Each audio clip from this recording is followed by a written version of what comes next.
ChatGPT ఇద్దరు ప్రాణాలు రక్షించిందంటే మీరు నమ్ముతారా? బికాస్ ఈ రోజుల్లో చాట్‌జీపీటీ వాడకం చాలా ఎక్కువైపోయింది. ప్రతి ఒక్కరు కూడా సైన్స్ గురించి, నాలెడ్జ్ గురించి, ఆర్ట్స్ గురించి, హెల్త్ గురించి చాట్‌జీపీటీనే ఎక్కువగా యూజ్ చేస్తూ ఉన్నారు. ఎందుకంటే అది పర్ఫెక్ట్ అండ్ క్లియర్ ఆన్సర్స్ ఇస్తుంది. ఒకసారి ఏం జరిగిందంటే, ఈమె పేరు నటాలియా తారిన్. ఆమె ఒక కంటెంట్ క్రియేటర్. తను 8 నెలల కడుపుతో ఉన్నప్పుడు ఒక రోజు ఆమెకి ఎందుకో దవడ టైట్ గా అనిపించింది. అదే విషయాన్ని ఆమె చాట్‌జీపీటీతో క్వశ్చన్ చేయగా చాట్‌జీపీటీ మీరు అర్జెంట్ గా వెళ్లి బీపీ చెకప్ చేయించుకోండి అని రికమెండ్ చేసింది.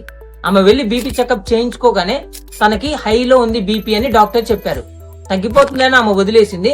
అలా మళ్ళీ 1 వీక్ తర్వాత దవడ ఎందుకో ఇంకా టైట్ గా అనిపించింది. మళ్ళీ చాట్‌జీపీటీని రికమెండ్ చేయగా అది మీరు అర్జెంట్ గా అంబులెన్స్ కి కాల్ చేసి ఇప్పుడే హాస్పిటల్ లో అడ్మిట్ అవ్వండి అని చెప్పింది.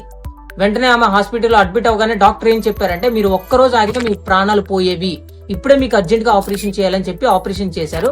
అలా తల్లి బిడ్డ ఇద్దరు ప్రాణాలతో బయటపడ్డారు. ఈ విషయాన్ని స్వయంగా ఆమె ఇన్‌స్టాగ్రామ్ లో